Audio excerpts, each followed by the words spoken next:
प्रवण भवन्ति। ये हमारे अंदर में ऐसे तो 72,000 नाड़ियां हैं, लेकिन 101 नाड़ी प्रधान है। एक से एक नाड़ी में 14 नाड़ी प्रधान है।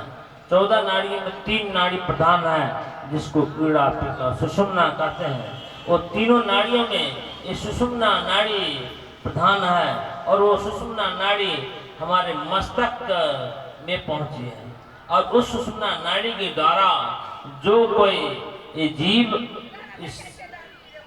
इस संसार से छोड़ते समय जो उस रास्ते से निकलते हैं, उसको मोक्ष मिलता है। यही बात दिखाने के लिए यहाँ सुखदेव महाराज कहते हैं कि अघासुर के मस्तक से वो आत्म ज्योति निकली। इसकी मतलब भगवान उनके मुख में प्रवेश करने पर वो पवित्र हो गया, और मस्तक से आत्म ज्योति निकली, उसको मोक्ष मिला। तो यही बात यहाँ पर दिखा रहे हैं वेद का, जो सदम थे का नाड़ियस्तासा मूर्धानम अभिनिषिद्ध का मूर्धा द्वार, और उसी रास्ते से निकलते हैं, उसको मुक्ति मिलती है, क्रम मुक्ति। अब आगे यहाँ पर अब लीला की बात है, बीच बीच में ये रहस्य की बात आती है। अब मंडलाकार रूप में जो गोप बालक साहब बैठे हुए हैं, अब उनका दृश्य सुनिए क्या है। विभ्रन वेणु जटपटियो स्मिंग वेत्रे चक्षे वामे पानो अस्मिन् कवलं तत्फलान्यंगुलीषु तिष्ठन् मध्ये सपरिशुद्धो हास्यन् नर्मतीशे स्वर्गे लोके विशति पूजे यज्ञ भोग बालके। जो भगवान यज्ञ भोक्ता वेद मंत्र से अग्नि मुख से वो शुद्ध पवित्र भविष्य ग्रहण करते हैं, वो भगवान आज बाल लीला से सब बालकों के हंसाते खेलते, जूठा मुठा भी खा लेते हैं, वो उसको झपट के खा लेते हैं, वो उसको झपट के खा लेते हैं। भगवान के कांख में श्रृंग है, और बेत्र है हाथ में, और कमर में बांसुरी कसा हुआ है, और मोर मुकुट पहने हैं, और उनका दृश्य इस प्रकार निराला है। जो चारों ओर बालक लोग हैं, और बीच में भगवान है, बीच में भगवान और चारों ओर बालक सब है, और सबको हंसाते हुए खा रहे हैं इसका उसका। कहते इसमें अरे तुम्हारा तो नाश्ता बहुत खट्टा खट्टा जैसा सुबास आ रहा है, ये हमें भी दे दो। इस प्रकार के नर में भी हंसी मजाक करते हुए सबका ध्यान उस बालक का, सबका ध्यान भगवान के ओर लग गया, और उधर बछड़ा के ध्यान छूट गया। बछड़ा जो इंद्रियां हैं, उस इंद्रिय की ध्यान छूट करके सब बालकों के ध्यान भगवान की ओर लगा, भूल गया। तब तक में आकाश मार्ग से देख रहे ब्रह्मा जी, ये क्या बात है, ये भगवान अभी अभी अघासुर को वध किया, और तुरंत अभी बालकों को जूठा खा रहे, और जो जिनको यज्ञ से लोग भोग लगाते हैं, ये तो बालक के जूठा खा रहे हैं। इसका और भी रसमय लीला देखने के लिए ब्रह्मा जी एक रचना रचते हैं।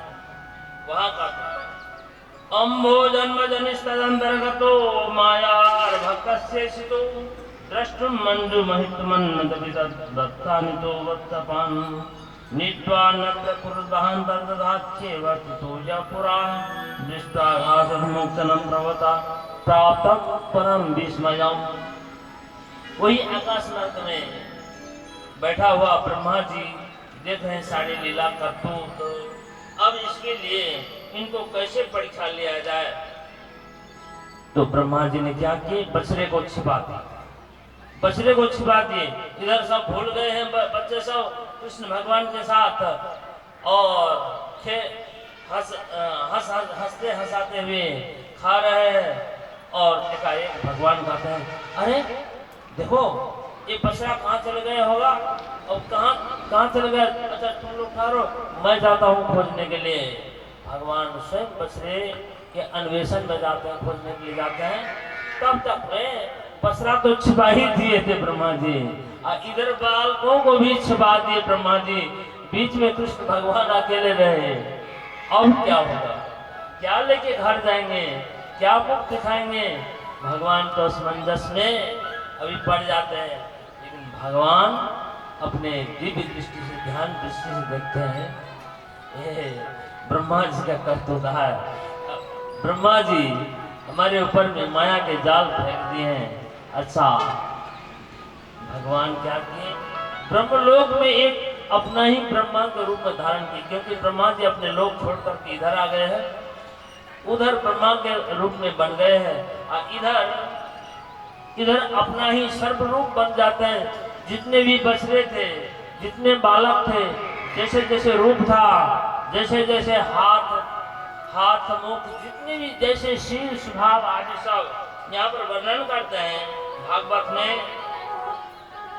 यावत् वत्सकल्पक वपुर यावत् करंघातिकम यावत् यष्टि विशान वेणुदलसिक यावत् विभूषाम्बरम यावत् शील गुणाभिधायो यावत् विहारादिकम सर्वं विष्णुमयो सर्वं विष्णुमयं विरोगवज्जा सर्वस्वरूपो बभौ। भगवान का यही वैभव, हम लोग जो भागवत श्रवण कर रहे हैं, ये भगवान का वैभव श्रवण कर रहे हैं। ये भगवान ऐसे बना लिए अपने आप, ऐसे अपने आप बना लिए जो सर्वरूप यावत कहते हैं, यावत वत्स काल्पक वपुर, जितने बछड़े थे, जितने बालक थे, जितने शील स्वभाव, जैसे जैसे लट्ठी, ज्यों की त्यों हूँ बहू सब अपने आप बना लेते हैं और वहां से घर जाते हैं और फिर घर से चराने के लिए आते हैं। 1 साल बीत जाता है तो देखिए किसके दृष्टि से, हम लोग के दृष्टि से 1 साल, ब्रह्मा जी की निमिष, ब्रह्मा जी के लिए, उन लोगों के लिए 1 निमिष भर, और तब तक में इतना घटना हो गई। और जब इसी प्रकार सब दिन ये हो रहे हैं, कुछ नहीं बिगड़ा। ब्रह्मा जी अब अपने लोग जब जाते हैं, अपने लोग में देखते हैं, वहां कहते आए तुम कौन नकली ब्रह्मा हो, मैं तो असली ब्रह्मा मैं हूँ। वहां वो ब्रह्मा फिर से सोचते हैं, हो न हो ये कन्हैया तो यहाँ नहीं आ गया। वहां जाकर के देखते तो कन्हैया फिर जैसे तैसे गाय चरा रहे, और सब बछड़े के अंदर में, सब बालकों के अंदर में वो दिखाई पड़ रहा था कि कृष्ण में ही कृष्ण है, कृष्ण ही कृष्ण है। तब ब्रह्मा जी को आश्चर्य हो गया, और तब फिर ब्रह्मा जी भगवान के पास आते हैं और नतमस्तक होकर के वहां पर स्तुति करते। अच्छा, नतमस्तक होकर वहां स्तुति करते हैं। इस बीच में और क्या दिखाई पड़ा? एक साल के अंतराल में, 1 साल के अंतराल में जो बलराम जी भी साथ जाते हैं बछड़े चराने के, बलराम जी को भी आश्चर्य रूप दिखाई पड़ा। क्या कि एक गाय गोवर्धन पर्वत में चल रही थी। गोपाल लोग, पुरुष लोग गाय चराते थे गोवर्धन में, नीचे बछड़े बालक लोग चराते थे। गाय अपने बछड़े को देखकर इतनी जोर से दौड़ी, इतनी जोर से दौड़ी, और उसके पीछे गोपाल इतना क्रोध आया तो इस गाय को मैं मारो पीटूं। लेकिन वहां जाकर के अपने बालक को जब गोद में उठाता है, और गोद में उठाते वो समाधिस्थ हो जाता है, वो कुछ नहीं बोल पाता, आनंद विभोर हो जाता है। इस दृश्य को देख करके बलराम जी कहते हैं, हे कन्हैया ये क्या बात है? नैति सुरेशा ऋषो न देते तुम्हें बभाषिष्ट विदाश्रयेति सर्वं पृथक् तुम निगमन कथम वदेत् तुते निवृत्तम प्रभु न बलय। ये किसकी लीला है? कोई देवता का तो नहीं और किसी को तो नहीं, और देवता का हो था और किसी का हो, उसका माया मुझे मोहित नहीं कर सकता। ये तुम्हारा ही कर्तव्य है। और आगे फिर यहाँ देखते हैं धीरे धीरे कृष्ण भगवान ही सब बालकों में, सब बछड़ी में है, और वहाँ ब्रह्मा जी और कृष्ण भगवान का भेंट होता है। कृष्ण भगवान अपने रूप को उपसंहार कर लेते हैं, अकेले रहते हैं, बछड़ों को भी बालकों को भी समेट लेते हैं, और तब ब्रह्मा जी और कृष्ण भगवान का संवाद होता है। वहाँ ब्रह्मा जी, देखिए श्रीमद् भागवत पुराण में कृष्ण भगवान में विष्णु अवतार को प्रधानता है।